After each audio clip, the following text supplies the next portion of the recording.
الحمد لله وحده والصلاة والسلام على من لا نبي بعده. أما بعد فأعوذ بالله من الشيطان الرجيم. بسم الله الرحمن الرحيم.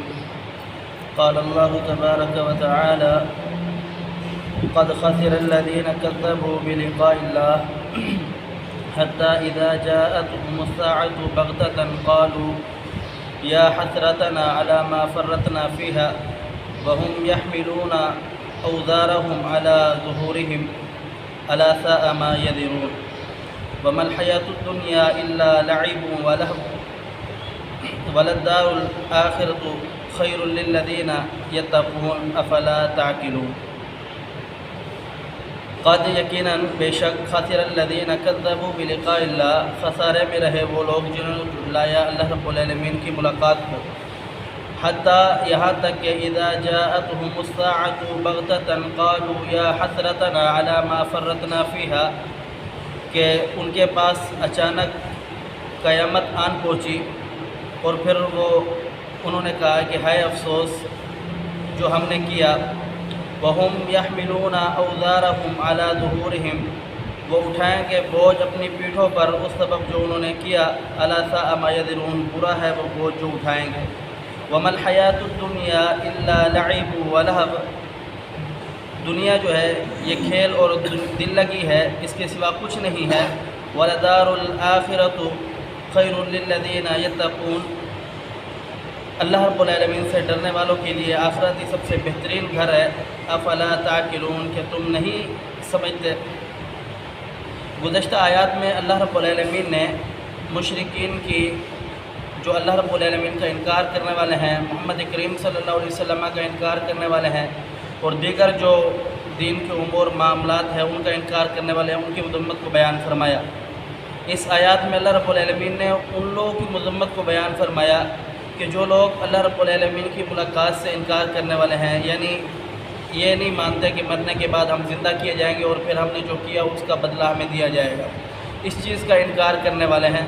تو اللہ رب العالمین نے ان کی مذمت کو بیان فرمایا اور فرمایا کہ قد خسر الذین کذبوا بلقاء اللہ، جو لوگ اس بات کو نہیں مانتے کہ مرنے کے بعد ہم دوبارہ اٹھائے جائیں گے اور ہمیں ہمارے عملوں کے مطابق سزا اور جزا دی جائے گی، تو وہ لوگ خسارہ اٹھانے والے وہ لوگ ہیں. فرمایا کہ کہتے خسارہ اٹھانے والے ہیں، اس سے بڑے خسارے کی بات کیا ہوگی. فرمایا کہ حتیٰ اذا جاءتهم الساعة بغتة قالوا یا حسرتنا على ما فرطنا فيها، کہ اس سے بڑی خسارے کی اور بات کیا ہوگی کہ وہ اس وہم و گمان میں جی رہے ہوں گے کہ ہمیں تو دنیا کی زندگی ہے، یہی زندگی ہے، ہم نے اس زندگی کے اندر رہنا ہے اور مرنا تو ہے نہیں. کہ ان کے پاس اچانک قیامت آن پہنچے گی اور پھر یہ کہیں کہ ہائے افسوس ہم نے کیا کر دیا، افسوس ہی کریں گے. فرمایا کہ وَهُمْ يَحْمِلُونَ أَوْزَارَهُمْ عَلَى ظُهُورِهِمْ، وہ اپنی پیٹھوں پر بوجھ اٹھائیں گے، یعنی گناہوں کا بوجھ جو دنیا کے اندر وہ کرتے رہے.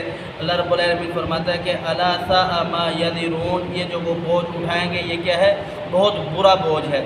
یعنی اس سے اللہ رب العالمین نے ان لوگوں کی مذمت کو بیان فرمایا کہ جو لوگ کہتے ہیں کہ ہم اللہ رب العالمین کے ساتھ ملاقات نہیں کریں گے، یعنی اللہ رب العالمین کا انکار کرنے والے ہیں.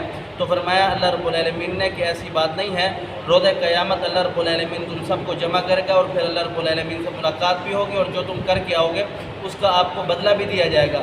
دیکھیں جناب فرعون جو تھا اس نے بھی یہی کہا تھا کہ میں انا ربکم الاعلی، میں رب ہوں، مجھ سے بڑا کوئی نہیں ہے، میں دنیا کو نہیں مانتا، میں اللہ رب العالمین کے اس نظام کو نہیں مانتا، میں ہی رب ہوں. تو جب اللہ رب العالمین نے غرق کیا تو پھر وہ کہنے لگا اشہد ان لا الہ الا اللہ. ہر ظالم جب اللہ رب العالمین کی پکڑ کے اندر آتا ہے، وہ بڑے جتنا بڑا ظالم کیوں نہ ہو تو پھر اللہ رب العالمین کے سامنے جھک جاتا ہے. یہی وجہ ہے کہ جتنے بھی لوگ ہیں مشرکین ہیں اور جو اللہ رب العالمین کا انکار کرنے والے ہیں، جب اللہ رب العالمین ان سے پوچھے گا کہ ہاں جو تم اپنے معبود بناتے تھے یا تم دنیا کے اندر معاملات کرتے تھے، آؤ اب جواب دو، تو وہ پشیمان اور شرمندہ ہو کر کے ہر بندہ اپنے لحاظ اور اپنے طریقے کے ساتھ جواب دے گا. مشرکین کہیں گے اللہ ہم شرک کرنے والے نہیں تھے. پیچھے اللہ رب العالمین بیان فرماتا ہے کہ یہ اس وجہ سے کہیں گے کہ ان کے پاس اور کوئی جواب نہیں ہوگا، شرمندگی اور ندامت کی وجہ سے یہ کہیں گے. آگے رب تعالیٰ فرماتا ہے کہ وَمَا الْحَيَاةُ الدُّنْيَا إِلَّا لَعِبٌ وَلَهْوٌ، یہ جس دنیا کے پیچھے پڑے ہوئے ہیں، حلال حرام دنیا کے اندر لگے ہوئے ہیں، کسی عبادت کا انہیں ہوش نہیں، اللہ رب العالمین کے حقوق کا یہ ہوش نہیں رکھتے. اللہ رب العالمین فرماتا ہے کہ یہ جو دنیا ہے یہ صرف دنیا کی دل لگی ہے، کھیل اور تماشا ہے اور کچھ نہیں ہے. فرمایا کہ وَلَلدَّارُ الْآخِرَةُ خَيْرٌ لِلَّذِينَ يَتَّقُونَ، اصل جو زندگی ہے، جو بہترین زندگی ہے، وہ آخرت کی زندگی ہے، اس سے بڑھ کر کوئی اور زندگی نہیں ہے۔ فرمایا کہ افلا تعقلون، کہ تم نہیں سمجھتے۔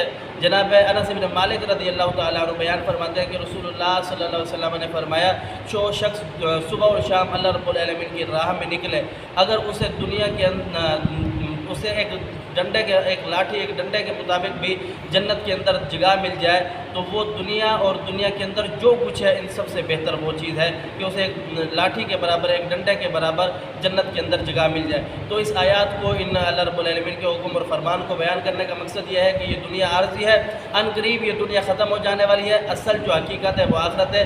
انسان کو اپنی آخرت کی فکر کرنی چاہیے اور اس کو مد نظر رکھ کر کے اپنی زندگی گزارنی چاہیے۔ اللہ سمجھنے عمل کی توفیق دے۔